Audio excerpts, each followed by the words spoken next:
Assalamualaikum warahmatullahi wabarakatuh. Hamdan wa syukran lillah, wassalatu wassalamu ala rasulillah Sayyidina wa maulana Muhammad ibn Abdullah wa ala alihi wa ashabihi wa mawala amma ba'd. Kaum muslimin dimanapun anda berada, para mahasiswa Fakultas Syariah YAIN Palangkaraya yang mengikuti perkuliahan usul fikih 1, pada hari ini kita akan bertemu kembali, membahas kembali materi-materi dalam usul fikih 1 ini. Alhamdulillahirabbil alamin. Allahumma shalli ala sayyidina Muhammad. Marilah kita membuka perkuliahan kita ini bersama-sama membaca basmalah. Bismillahirrahmanirrahim. Oke, materi kita pada hari ini adalah terkait dengan ittiba'. Ittiba' ini adalah salah satu bagian dari kajian usul fikih. Sebelumnya kita telah membahas terkait dengan taklid.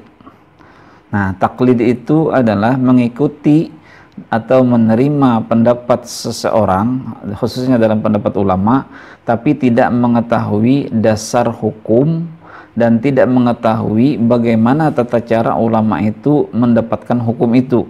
Nah, selama kita tidak mengetahui dasar hukum yang diikuti kita, selama kita tidak mengetahui dasar hukum yang digunakan ulama, lalu kemudian kita tidak mengetahui tata caranya menetapkan hukum, kemudian kita mengikuti pendapat itu, maka berarti posisi kita itu adalah taklid. Sementara taklid ini punya hukum, ada yang boleh, ada yang tidak. Bagi orang yang awam yang sama sekali belum pernah belajar ilmu agama boleh bertaklid, tetapi bagi orang yang sudah memiliki tingkat kemampuan, memiliki kemampuan untuk menazar, meneliti, mengkaji, maka tentunya bukan bertaklid lagi salah satu pilihan dari gaya hidupnya. Dia harus beralih ke tempat yang lain, setidaknya adalah ittiba'. Nah, itu ceritanya ya. Nah, apa itu ittiba'? Ittiba' itu artinya menurut atau mengikuti. Nah, sama juga dengan taklid gitu. Taklid juga menurut atau mengikuti, cuma ada perbedaannya. Kalau ittiba di sini adalah menerima ucapan atau menerima perkataan orang, tapi juga mengetahui alasan, dalil, baik Al-Quran atau hadis yang digunakan orang itu. Nah, di sini juga dikatakan Imam Syafi'i mengatakan ittiba' berarti mengikuti pendapat-pendapat yang datang dari Nabi Muhammad dan para sahabat atau yang datang dari tabi'in yang mendatangkan kebajikan. Intinya gini, ittiba' itu adalah kebalikan dari taklid. Ittiba' ini adalah mengikuti suatu pendapat ulama, tapi kita mengetahui dasar hukum yang digunakannya dan mengetahui juga metode atau tata cara beliau mendapatkan hukum. Kalau kita tidak mengetahui, berarti itu taklid. Kalau kita mengetahui dasar hukumnya, mengetahui metode yang digunakan ulama itu, berarti itu disebut dengan ittiba'. Kira-kira jelas ya? Nah, mudah-mudahan jelas, terang. Itu yang dimaksud dengan ittiba'. Oke, kita lanjut. Menurut para ahli usul fikih, ittiba' adalah menerima atau mengikuti perkataan orang lain dengan mengetahui sumber atau alasan perkataan itu. Nah, ini kan sudah jelas kan? Orang yang melakukan ittiba' disebut muttabi'. Yang jamaknya muttabi'un, muttabi'ani, muttabi'una. Orang yang diikuti ulamanya. Nah, kalau kita yang ikuti ulama, kita mengikuti misalnya Syekh Ali Jum'ah yang ada di Mesir misalnya. Nah, kita mengikuti pendapat Wahbah Zuhaili. Kita mengikuti pendapat-pendapat ulama-ulama yang lain, Sa'id Ramadan Al-Buti misalnya. Maka posisi kita ini adalah sebagai muttabi'. Sementara ulama-ulama yang kita sebutkan tadi, atau dari Imam Nawawi, Abu Zakaria Imam Nawawi gitu ya. Abu Zakaria Al-Ansari, Imam Nawawi biasanya disebut, bukan Imam Nawawi Al-Bantani. Nah, kita mengikuti pendapat mereka, kita disebut sebagai muttabi', sementara mereka disebut muttaba', atau ulama-ulama yang diikuti itu disebut muttaba'un.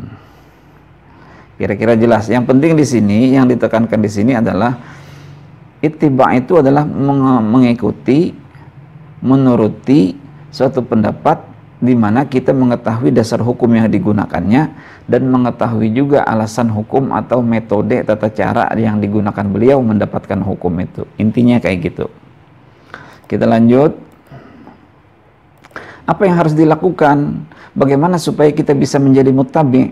Bagaimana supaya kita bisa menjadi ittiba? Atau bagaimana supaya kita mengetahui dasar hukum yang digunakannya dan metode hukum yang digunakannya?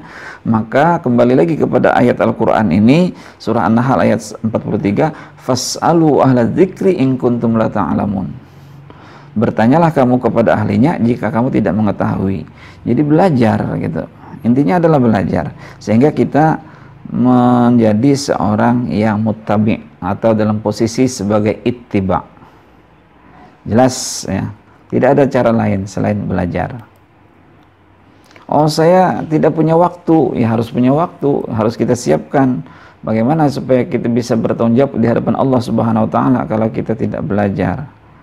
Nanti kan dalam hadis Rasulullah SAW itu kan disebutkan ma yazalu qadamu 'abdin yaumal qiyamah la yazalu 'adamu qabdin yaumal qiyamah. Tidak tergeser sedikit pun dua kaki seorang manusia ini hari kiamat itu kecuali ditanya 4 hal.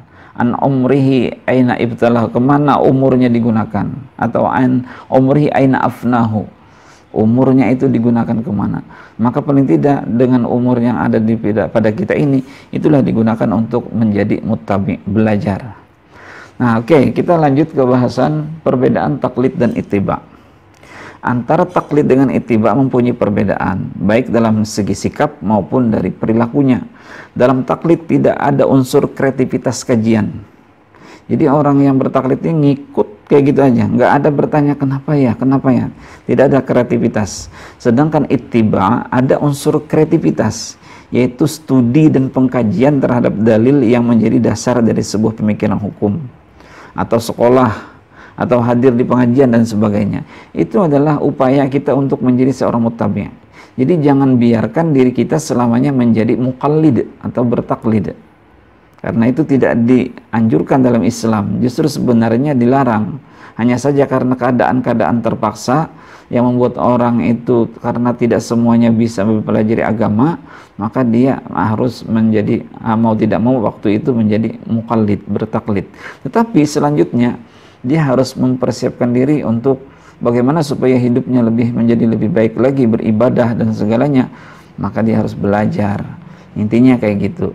Ada unsur kreativitas, ada keinginan untuk belajar. Dulu memang tidak sekolah misalnya, tidak sekolah secara formal. Nah sekarang hadir di pengajian, ingin mengetahui. Maka itu adalah menjadi salah satu cara menjadi muttabi'. Nah, dasar hukum ittiba, fas'alu ahla dzikri in kuntum la ta'lamun. Udah tadi jelaskan. Dasar hukumnya sudah ada, disuruh kita belajar. Kemudian ya abati inni qad ja'ani minal ilmi ma lam ya'tika fattabi'ni. Wahai bapakku, kata Nabi Ibrahim alaihissalam ketika beliau sudah mendapatkan pencerahan dari Allah Subhanahu wa taala, sesungguhnya telah datang kepadaku sebagian ilmu pengetahuan yang tidak datang kepadamu.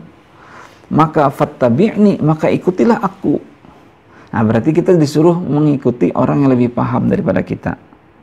Ahdika siratan sawiyan, niscaya aku akan bisa membawa kamu, membawa pian, membawa panjenengan, membawa bapak ke jalan yang lurus.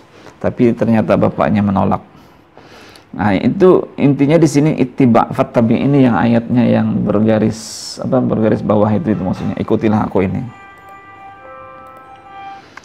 Kemudian di sini juga ada dalam surah yang lain, surah Al-Kahfi ayat 65-66. Fawajada 'abdan min 'ibadina atainahu rahmatan min 'indina wa 'allamnahu min ladunna ilma. Qala lahu Musa, hal attabi'uka 'ala an tu'allimani mimma 'allimta rusyda. Hal attabi'uka 'ala an tu'allimani mimma 'allimta rusyda. Jadi Nabi Musa alaihissalam ini ingin, bolehkah saya mengikuti engkau hai Nabi Khidir? Nah, supaya engkau mengajarkan kepadaku ilmu yang benar di antara ilmu-ilmu yang telah diajarkan Allah kepadamu.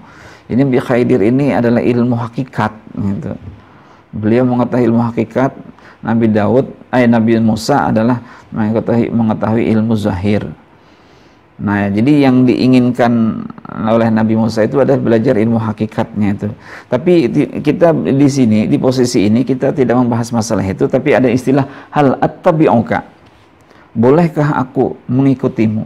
Artinya kita dari yang tidak tahu mengikuti kepada orang yang tahu. Itu dasar hukum ittiba. Kira-kira jelas ya.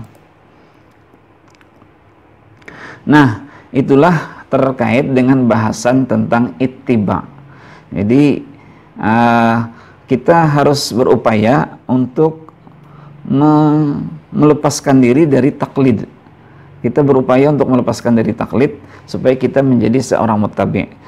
Oke, barangkali demikian saudara-saudara perkuliahan kita terkait dengan materi ittiba ini. Mudah-mudahan ada manfaatnya. Ya, mudah-mudahan ada manfaatnya. Kita akhiri dengan sama-sama baca hamdalah. Alhamdulillahirabbil alamin. Assalamualaikum warahmatullahi wabarakatuh.